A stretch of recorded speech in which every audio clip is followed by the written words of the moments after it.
You're watching TVC Breakfast. It's time for us to look at the papers now. Let's see what the headlines are across Nigeria. And to make sense of all of these, I have two lawyers here with me, and they are our regulars. I have with me Jide Ologun here. Jide, nice to see you. Good morning. Good morning, Good Mike. morning. Great. I also have Tunji Abdulhammed here. Tunji, good morning. Good morning, Mike. Good to see you. Well done. Great. I can see your education and the school children education. I can see. Thank you. Or training. Thank you. The one there is, we're talking about media literacy and all of that in schools. Great. Thank you so much. Well done. Let's start with first news. First news says drama as wives contest custody of Ndubisi Kanu's corpse. Drama as wives contest custody of Ndubisi Kanu's corpse. Why I ordered ex-governor's body withheld, as the judge is saying that. All right, it's been a sad event since the passing of Ndubisi Kanu, one-time governor of Lagos State, a military governor.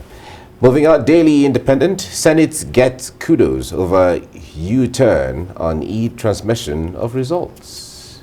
Senate gets kudos over U-turn on e-transmission of results. Attracts thumbs down on direct primaries for political parties. Okay, that's Daily Independent. Let's go to this Nigeria 2023 presidency. Why North is afraid of South. Shehu Sani says region scared a shift may lead to a breakup. Okay, that's the way this Nigeria puts it.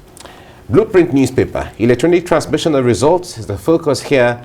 Senate bows to Inec, concurs with reps on direct primaries.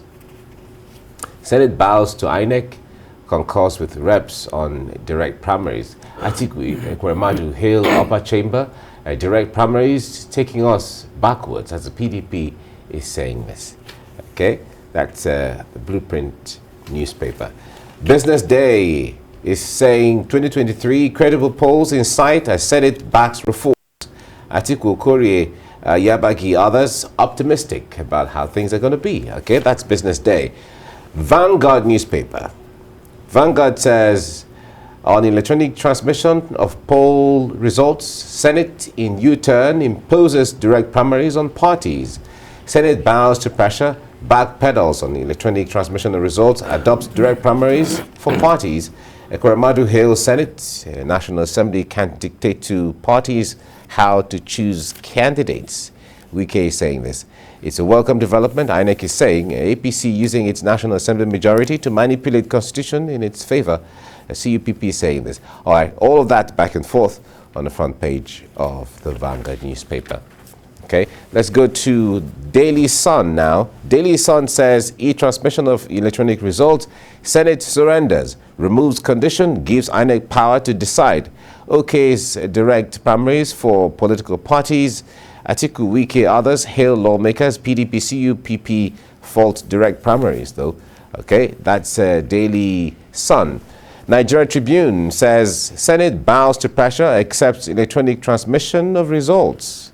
That's the Tribune. From there, the Nation newspaper. Senate says we bow to public on e-transmission of results. Wike, Oye, Ekweremadu, Lord decision. INEC, we will wait for President consent. Okay, that's the Nation newspaper. The Punch is next. Punch says INEC awaits Buhari's nod on e-transmission of results. Existing law stipulates manual collation. Amendments require Buhari's assent. INEC is saying this. Direct primaries will end godfatherism, says House of Representatives chairman. APC-led National Assembly has subjected wishes of Nigerians to money bags, alleges the PDP. All that on the front page of the Punch. Okay, News Direct is next, and it says e-transmission of electronic election results.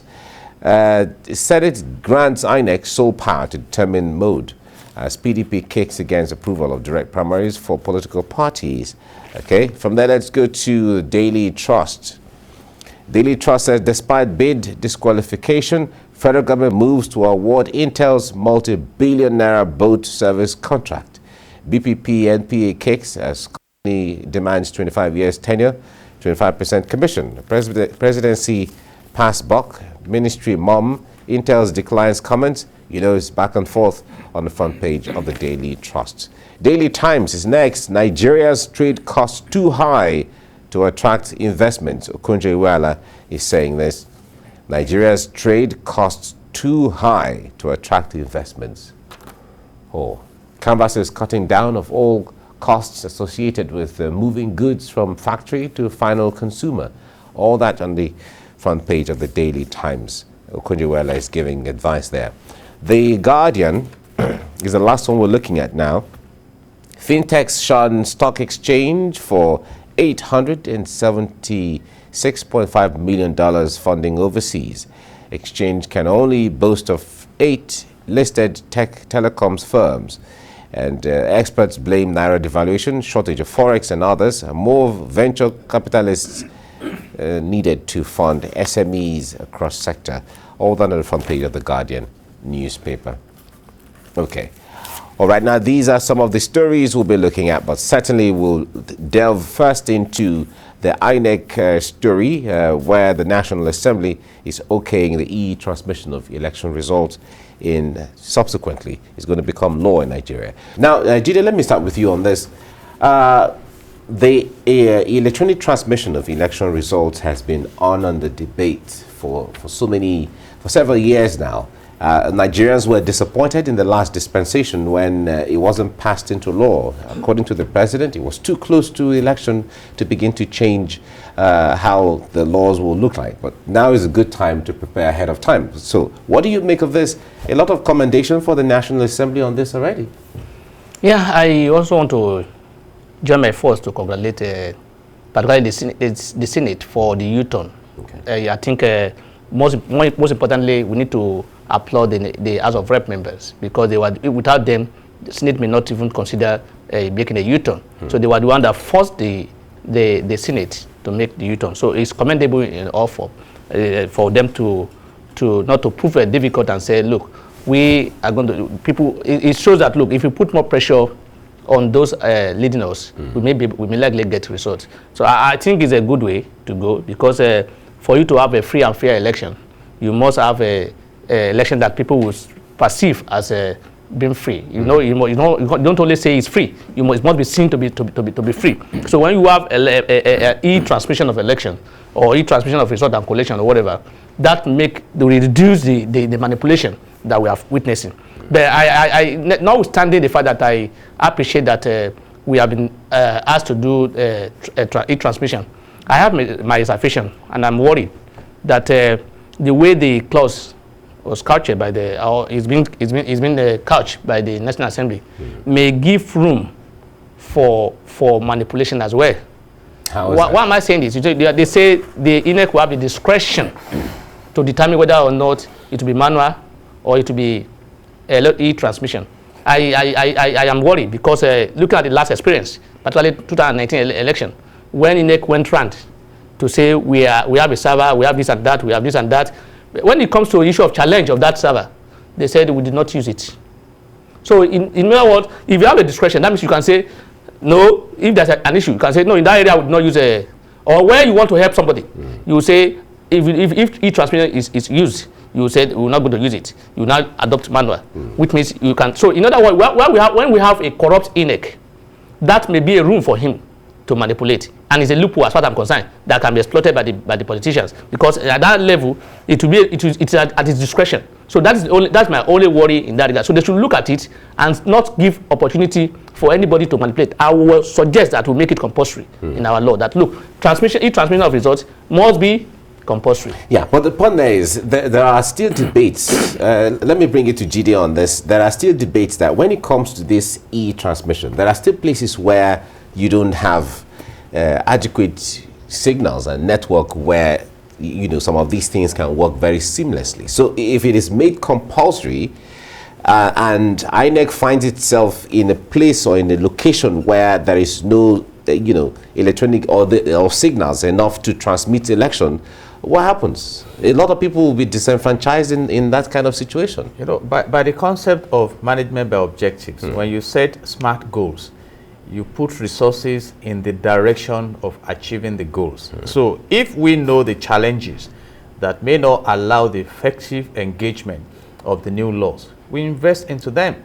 Currently, Inec can reach out to majority of the locations where votes are needed. And after saying that, you need to realize that even right now, if you compute the population of electorates, you'll be shocked at how marginal it is with the over 200 million population we have in the country. So we can reach out to those regions. And again, we are in a global community. Right now in China, it is reported that all schools have access to the internet. In Rwanda, the government deploys medical facilities through drones. So things are happening around the world. So how can we link up? When we experienced the COVID-19 lockdown in the early part of 2020, and it became necessary to engage virtual meetings, the Federal Executive Council meeting held virtually. The West African President's meeting held virtually. So if you know you want to achieve a goal, you invest in that direction. And that is the essence of leadership. So we have the Nigerian Communication Commission that initially the Senate was saying should be the one that will give a nod to electronic transmission of results. But now that they have decided to bow to the wishes of the people, invest in that direction. And the point I always make is that if you are there right now and you have the privilege of getting involved in policy direction of managing the country, please maximize it. The former chairman of Inec, Professor Jega, is now crying foul of not having good governance in Nigeria. But he was the midwife, permit me to use that quote, of this regime. So when you realize that when you are in office, you can either secure the future or mortgage the future, you put in your best. Yeah, but to be fair to Jega, the point there is he did a good job of just managing the system as an umpire. I know. I'm just making to those who are there right now, and I have said it, whether you are in the House of Senate, whether you are in the House of Reps, you will live there one day. And that's why I'm happy now. You know, one of the senators, Senator Bassi, just raised a motion in the House that we should declare a state of emergency on federal roads in the country, because right now the petroleum distributors are crying foul that the roads are bad, and yet we have read reports about massive investment in massive infrastructure. So we need to develop this country so that it can be a better environment for us in the future, whether you are in the House of Assembly or you are a governor or minister, so that we have a safe and let me just add to it. Society. I forgot to also commend Inec for standing their ground, because that they have the capacity, because they've been said they don't have the capacity, and they stood their ground and say, look, we have the capacity to transmit to do e-transmission. So if you have the capacity to do e-transmission, there should not be an excuse of in a particular area there may not be network or whatever. Like he said, we must invest in those things so that we won't give a room for these are the likely future crises. If when we have people who are not sincere, we may have people that are sincere in there now, but later it may be a crisis for us. I will not be talking about the law. The loopholes are in the law because it's giving room for. I'd like us to delve into this story of Nigeria's trade costs too high by Okonjo-Iweala. But before we go there, Jide, just on this issue of direct primaries, I wonder why some politicians are saying we don't want it, and there are knocks for the National Assembly. We were thinking it should have been a good thing to say, okay, fine. Of course, democracy is taking roots. You know, as a matter of hindsight, democracy started in Athens in Greece, and it was direct democracy, government of the people, by the people, and for the people, so that everyone could be involved. And we graduated to elective democracy. But when it comes to bringing in credible candidates for elections, I think I support direct primaries, where the major stakeholders, those who are available, can come to determine, and that in a way we deal with the issue of godfatherism. Because when you bring the candidates through delegates, reportedly delegates can be settled in their hotel rooms. I think I disagree. Because you see, when you say direct primary, when you see there are a lot of things you have to look into. The finance. Because it's like you are conducting a national election for a party to conduct a primary. And all Inec must be present at that. Do we have the capacity? That is more money. Two, the last experience from APC, they did some state did direct primary. There were a lot of crises. In fact, the primary was just a caricature of a primary. Look at Kogi State. Look at Lagos State. There were issues regarding the direct primary. The issue of to cure the godfatherism is a lie. In politics, I tell you, people don't vote because they like somebody. Or people don't vote because that person is good. They vote because this is where our leader says we should go. Yeah, but so it cannot cure. It can only make it possible for majority of people. Yeah, but when it comes to setting the standards, we of course, like they say, Rome is not built in a day. Wouldn't this be a template for us to begin to build our political culture? No, it's a template, but it's not easy. Can you imagine the amount of money that will be spent to conduct the primary? May I also argue that when you look at the cost that the delegates engage, if you spread it for direct primaries, you may achieve result. And who says it must be costly? An election took place in the UK.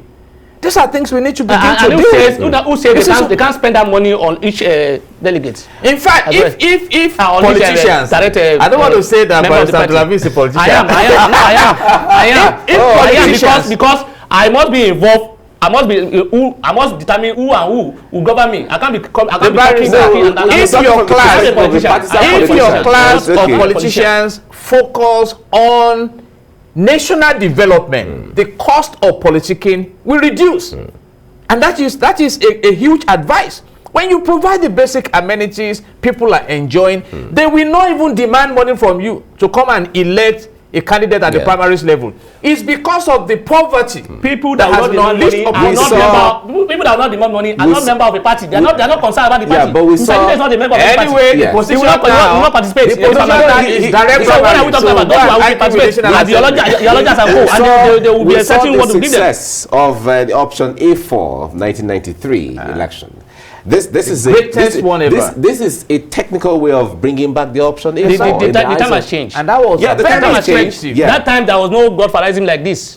There was no issue of somebody. And that's what I just said. It will eliminate the godfatherism and allow the people to get involved. Look back to Lagos State during the APC election, primary election, that brought Sanwo-Olu to power. We are not going back. We are going forward. Look at what happened. Go to Kogi that time. All right, Tunji, let's briefly, just in one minute, let's look at this. Ngozi Okonjo-Iweala is saying, trying to advise the Nigerian government that Nigeria's trade cost is too high to attract investment. Now the point there is, she has been here. She understands the system. She's been Minister of Finance. She's been, head of the economic team and so on. So an advice from someone like that, of course, everybody would know that, what Ngozi Okonjo-Iweala is saying is actually true. What do you say to this? She even said that the trade cost in Nigeria, it's about 2% higher than that in Africa. And that when you calculate it, it's about 306% tariff. And what that does is that it diminishes our capacity to attract foreign direct investment. It's even impacting on local investment. She also mentioned the issue of clearing duties, infrastructure, how to energize the economy. And I think I quite agree with her. And you can imagine a Nigerian being at that level, the DG of World Trade Organization. We are supposed to maximize that opportunity. And Dr. Akinwumi Adesina, the president of the African Development Bank, also is groaning why Africa, and by extension Nigeria, cannot benefit from their being in office. So it has to do with the governance mindset. It's either we are developmental or we are regressional. And of course, the opportunities are there. And if you look at the overflowing resources in Nigeria, we should be the third richest country in the world. But it's a matter of choice. Okay, Tunji, just in 1 minute, I wonder how, like he talked about the issue of Nigeria is not maximizing. How can we maximize? Although, of course, DG World, she's not there for Nigeria, just for Nigeria. But the point there is we have access to her. She is our own. How can Nigeria be in a position to get direct advice from them, the DGWTO on one hand, and Africa Development Bank on the other? We should be able to maximize, like I say, we're a country that we don't maximize whatever we have. What we are concerned about is immediate gain.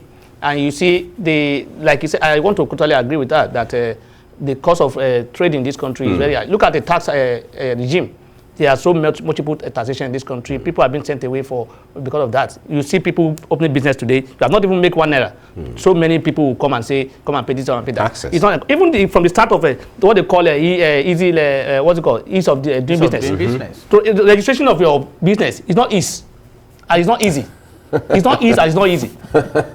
I know what I'm talking about. I'm a lawyer. I am involved in it. Okay. I have an application at CAC now for just to confirm the consent, to get consent for registration of trustees. Almost a year now, it's not out.